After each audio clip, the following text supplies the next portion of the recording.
that you permit the playing of a short video to this House, and essentially that video, once played, I'll even speak for less than 3 minutes, Honorable Speaker. Why should we behave as if there is anything we are hiding? There is nothing we are hiding. It's in the open. These are issues in the open. We are not hiding anything. So please, let's play the video and we finish. We get a lot of public outrage. We cannot keep in this hullabaloo. Honorable Speaker, I beg of you, if it requires suspending most of us, please do. Request to you to have the video played is to enable this House to debate on record. And right now, without the video, I'm constrained to assist the House to debate appropriately.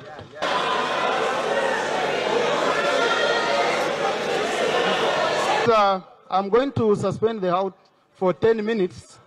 For 10 minutes. I'm going to suspend the House for 10 minutes. And then when I come back, I want to take some action as a presiding officer of this House.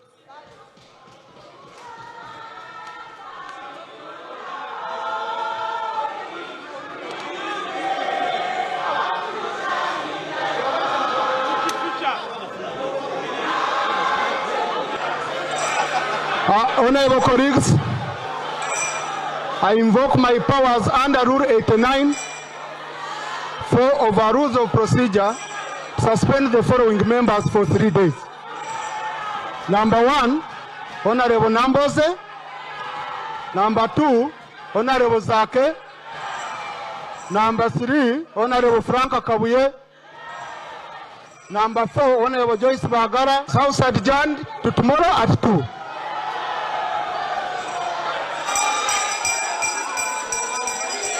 Parliament y'eggwanga tesobola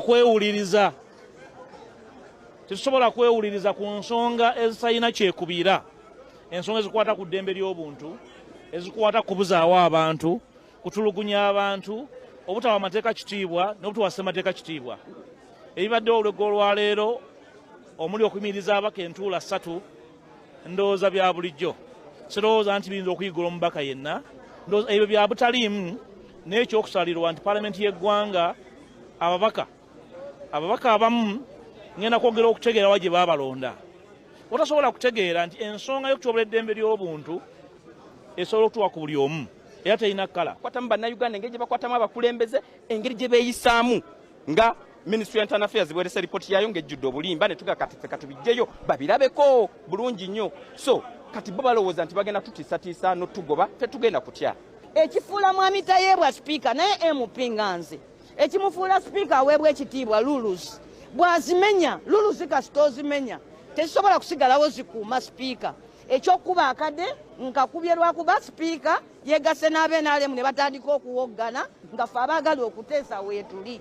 Nze era simanyi oba ngobedde ki, simanyi musango gwe nziziza, ate abadde n'akapapula ng'erinnya eryange n'erya Zaake yazze nago nga gawandiise. Okutususpendinga ennaku 3 ze batuwadde tekigenda tujja kumulamwa oba tutiisa, ate ne bannaffe abagenda osigalawo balina siga nga bakozesa eddoboozi lyerimu n'okusingawo okubanja obwerufu n'embeera ekwatibwe nga bebadde ino okwatibwa vidiyo ezanyibwe ku mitimbagano gya Parliament zennyini. Tuyinza kuba nga tusobola discussinga matters ez'ekintu kino omuntu oli bamwogeddeko naye ng'eziri physical ezitukwata nako tetusobola zidiscuss. Buzibu olwaleero buviiridde number 1 opposition, number 2 speaker mwennyini.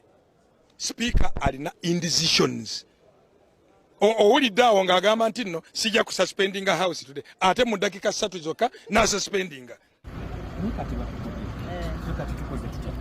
Ekitubeeza mu Parliament muno Zaake kukwata mateeka ge gatubeezaawo. Bateekawo ezo rules of procedure zitulungamye bwe tuba tuteesa.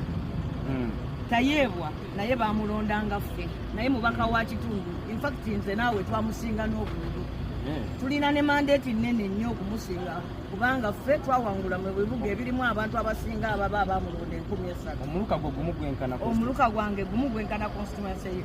Ekimufuula ow'ekitiibwa wano rules. Amateeka ga Parliament ge gamuwa obwa speaker ne muwa n'ekitiibwa n'atula ne mu ntebe ey'enjawulo.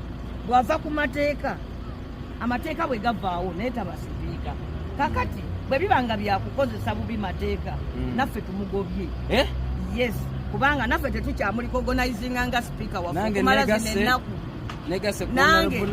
nange tayeebwa ennaku zino 3 zangobye angobye mmeka atugobye mmeka zonna zatugobye naffe tuzimugobye ennaku zonna za oba yamaze ennaku mmeka nga angobye nange mugobye era nange ennaku zonna ze naamalanga nange tananzikirizako bawo mu house nange nja kuba simutwala nga sipiika era nange mulaba ng'omubaka omwereere kubanga si yekka yalina obuyinza amateeka ffenna ge gatukuuma tosobola kusituka busitusi omuntu asituse mu palamenti ayogere mu palamenti okwogera osituka n'okola ki n'oyimirira omuntu asituse mu palamenti raising a point of procedure n'akyogera naye gwe sipiika n'oluulinga n'osazaamu by'oluulinze naawe n'ova ku mateeka kakati naffe okumala zino ennaku naffe tumugobye naffe si deputy speaker naye okimanyi nti lwotabaddewo ku lwokuna babadde baagala kungajambula wano babadde baagala kunyambula badde baagala kunkubira mu palamenti munda tetuteeseza eri mu plenary badde baagala kungira naye amenye etteeka bo tebaabagobye etteeka ligamba teri mubaka wa palamenti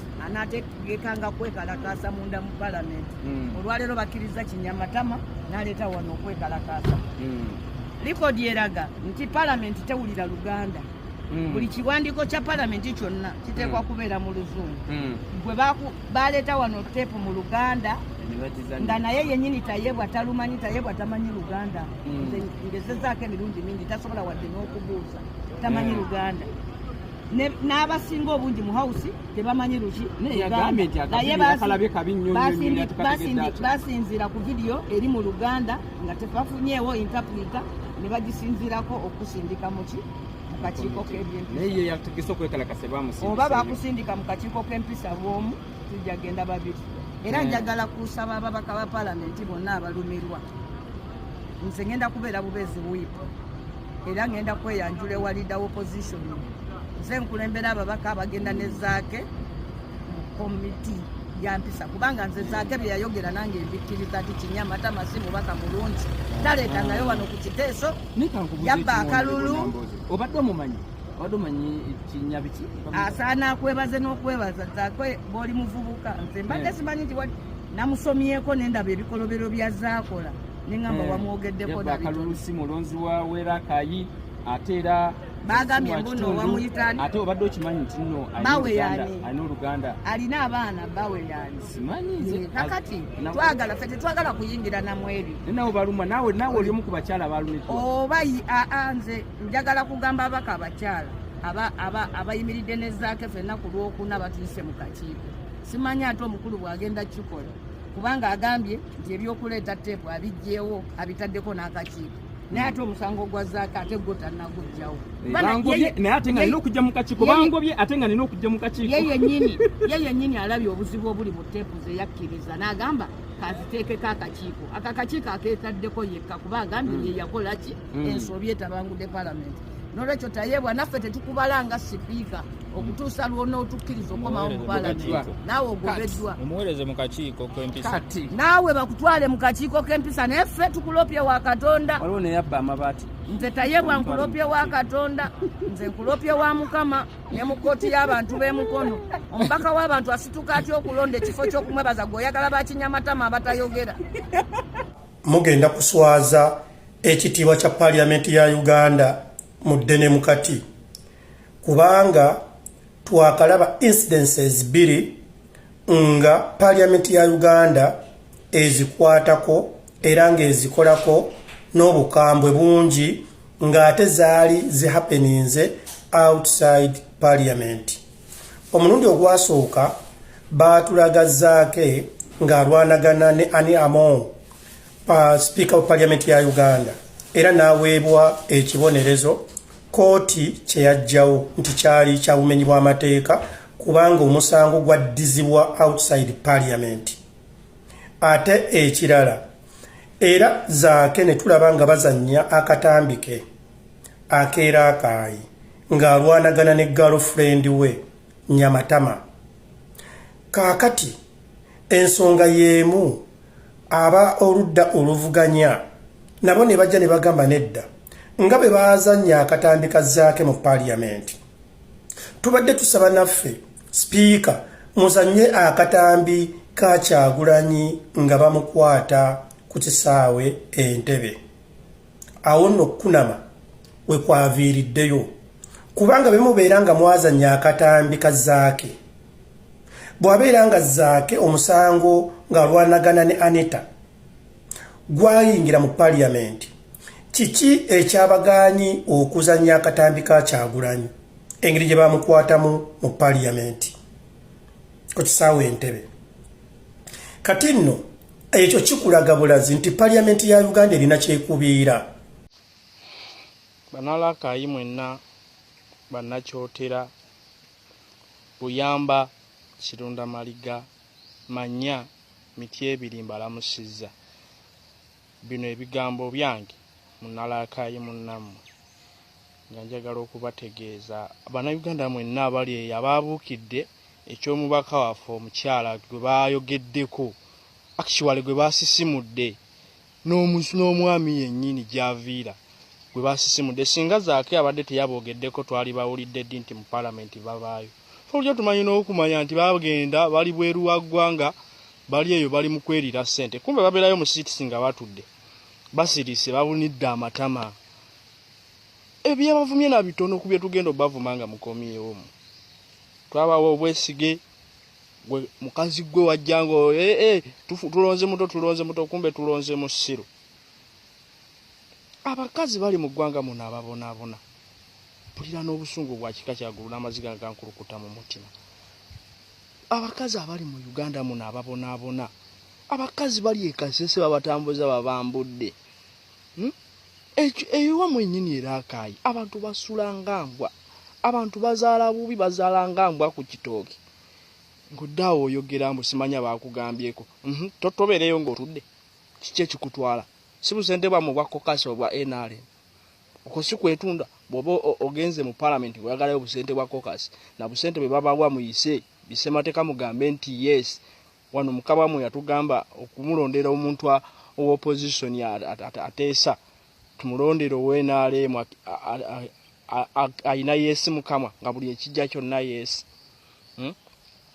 Dawo gamba mbu bakuvumya okosikwe sina kwetunda kichiwale otutunda ffenna Bannalakayi mututunda muwoza mbu simaja vira muntu muyonjo wa mpisa tetwamusindikira mpisa mu parliament tubasindikira yo mpisa tubasindika kuteesa empisa za muzikole wamwe ne bakazi bamwe ne babba bamwe fe twagala kuteesa bintu biyamba society gyovuddemu gwe kinyamatama bakazi banno akichiwala amalwaliro gasinga kuyamba bakyala bakazi banno Rakai terina LSS centers newebanga gye litemuli ddagala eddwaliro lye mweyambisa lya kitongole mugenda kalisizo ku Rakai project lya kitongole novaawo ne mugenda kulyebiikira